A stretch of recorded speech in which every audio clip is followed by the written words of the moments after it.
Вести на Канал 8, добродојдовте. Од општина Кочани најавуваат наскоро да биде предадена во употреба новата градинка во Драчевик. Привршува отстранувањето на техничките недостатоци на објектот, пошто тој ќе може да ги прими дечињата. При крај е отстранувањето на техничките недостатоци на новиот објект на градинката Павлина Вајлјанова во населбата Драчевик, пошто се очекува да биде ставен во функција и наскоро во него да влезат дечињата. Од општина Кочани информираат дека нашле заеднички јазик со Министерството за социјална политика и конечно ќе може да се обезбеди предучилишно згрижување за над 100 дечиња. На 50-та седница на Советот на општината, градоначалникот Љупчо Папазов истакна дека повеќето технички проблеми на објектот се решени, а со отстранувањето на уште еден недостаток, новата градинка ќе може да се користи. Се работи за технички недостатоци кои се регистрираа во моментот кога беше завршена градинката, од страна на надзорот, од страна на работодавачот, односно инвеститорот, ресорното министерство, беа регистрирани соодветните забелешки кои во меѓувреме после повеќе годишни инсистирања во текот на оваа година најголемиот проблем со фасадата беше отстранен и е поставена нова фасада. Дел од малите проблеми во делот на создавањето на влага и останатите технички недостатоци се отклоните, останува уште еден технички проблем за кој и луѓето од општинската администрација кои се надлежни за следење на реализацијата на овој проект дадоа свое решение за кое надзорот има и своје мислење и исто тоа е упатено до изведувачот на работите. Очекуваме дека ресорното министерство ќе има сила и енергија многу брзо да го принуди да ги острани тие недостатоци и да бидеме во можност да биде пуштена градинката. Општина Кочани веќе поднела барање до ресорното министерство за добивање одобрение за извршување на дејноста згрижување и воспитување на децата, а што се однесува на новиот објект на градинката.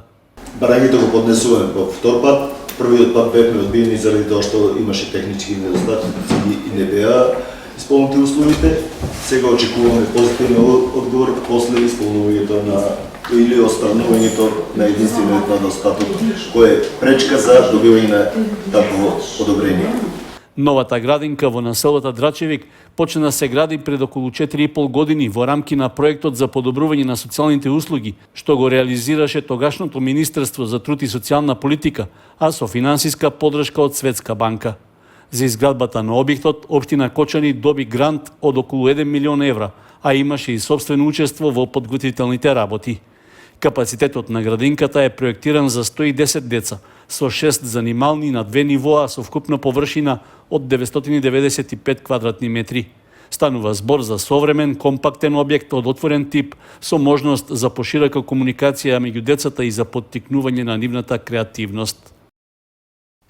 Јавното комунално претпријатие Солидарност од Виница го покачува надоместокот за одржување на јавната чистота и за правните и за физичките лица. Согласност на предлог одлуката даде Советот на општината, а покачувањето ќе почне да се применува со сметките за септември. Висината на надоместокот за одржување на јавната чистота во општина Виница од септември ќе биде покачен во просек за околу 44%. При тоа за граѓаните, односно за домакинствата, поскапувањето ќе изнесува 50%, додека правните лица, односно институциите и фирмите, ќе плаќаат повисок надоместок за 37,5%. Согласност за покачувањето на надоместокот даде Советот на општината на последната седница. При тоа во образложението беше истакнато дека тоа се прави заради покривање на трошоците за извршување на работните задачи. За исти број на вработени кои што се во 2023, значи не е зголемен бројот на вработени, туку за истиот број на вработени програмата е зголемена на 3.044.789 денари. Тоа е скоро 1.890.000 дека беше пресметката. Согласно на тоа, тие пари имаме недостаток за исплата на тие средства по таа програма за работа. Ние, согласно програмата, правиме времени ситуации и ги поднесуваме до општина Виница. Парите кои што ги собереме од нашите корисници ги префрламе на општината, општина треба да ни ги врати назад. Меѓутоа, тие средства не се доволни, па затоа донесовме одлука на управен одбор за зголемување на надоместокот за јавна чистота и тоа за правни лица од 40 на 60 денари, а за физички лица од 40 на 60 денари, а за правни лица од 80 на 110 денари. Тоа е по водомер или по семејство. Од опозицијската советничка група во Советот на општина Виница имаше критики за износот за кој се покачува надоместокот за јавна чистота. Беше изразена дилема дали и со ова ќе се покријат загубите, односно дали ќе се покријат трошоците во работењето. Па не е направено ништо.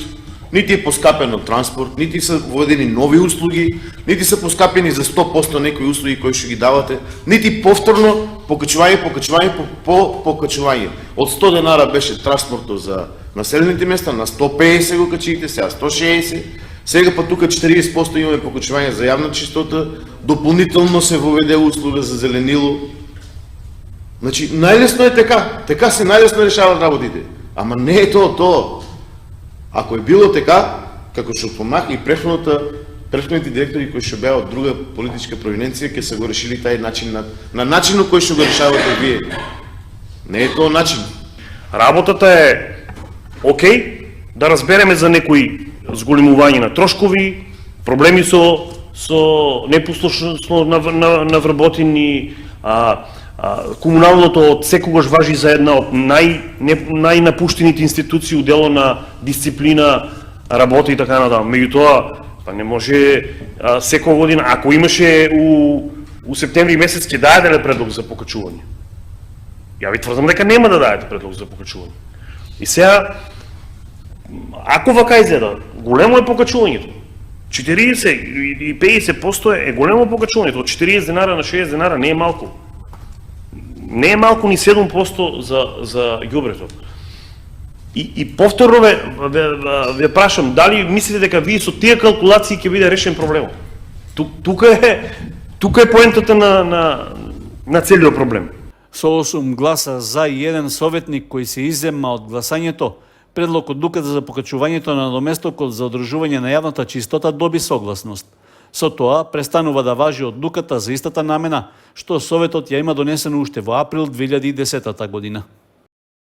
Над 2800 земјоделци од Кочани, Зрновци и Чешиново Облешево поднеле барања до подрачната единица на Министерството за земјоделство во Кочани за користење на картичките зелена нафта. В понеделник, 2 септември, во подрачната единица на Министерството за земјоделство во Кочани ќе почне распределбата на картичките за зелена нафта, при што барања поднеле над 2800 земјоделски стопанства од општините Кочани, Зрновци и Чешиново Облешево. Оврска на земјоделците е лично да ги подигнат картичките во просториите на подрачната единица, а потребно е да приложат и документ за идентификација. Со картичките ќе може да набават гориво на која било бензинска пумпа на Мак Петрол, најдоцна до 30 април следната година, а доколку им преостанат средства што не ги искористиле, по тој рок ќе им бидат блокирани. Земјоделците може да ги подигнат картичките секој работен ден во периодот од 7:30 до 15 часот и 30 минути, при што тие може да се подигнат и последниот ден од важноста, а сумата треба да ја потрошат веднаш.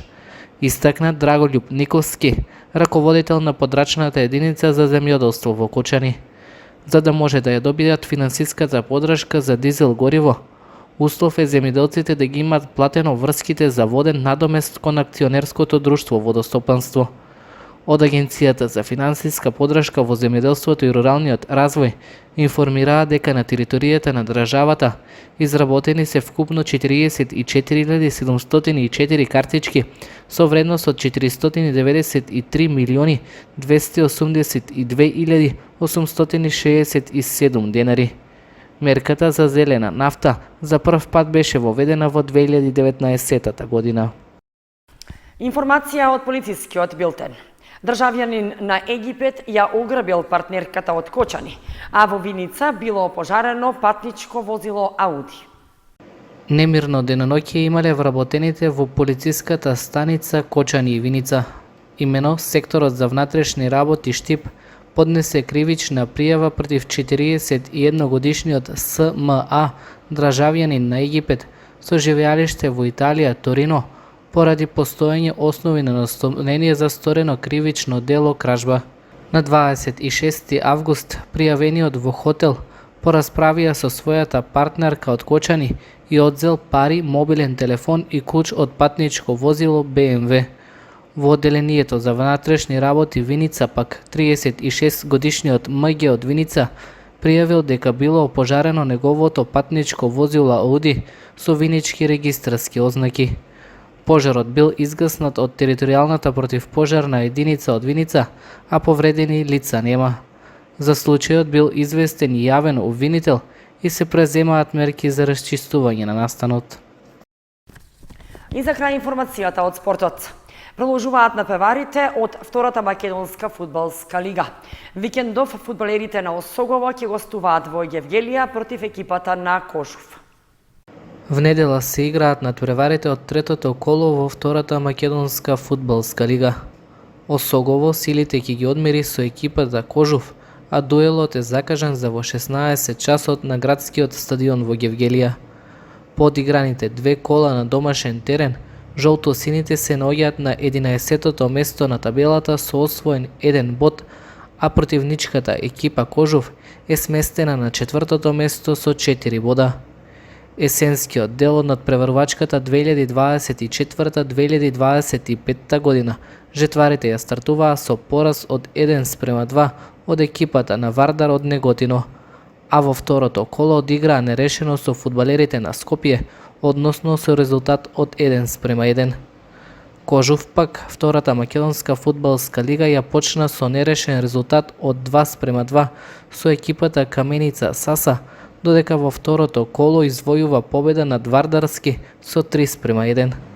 Фудбалерите на Кожув минатата сезона ја завршија на 10-та позиција, а годинава планот е да се вмешаат во борбата за погорните позиции, за што ангажираше и 7 нови засилувања. Исти се и амбициите на кочанчани, односно да се борат за средината на табелата.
Почитувани, со прогнозата за времето ги извршуваме и овие вести на Канал 8. Останете понатаму со нашата програма, а следете не и на нашата веб страница kanal8.mk. Довидување.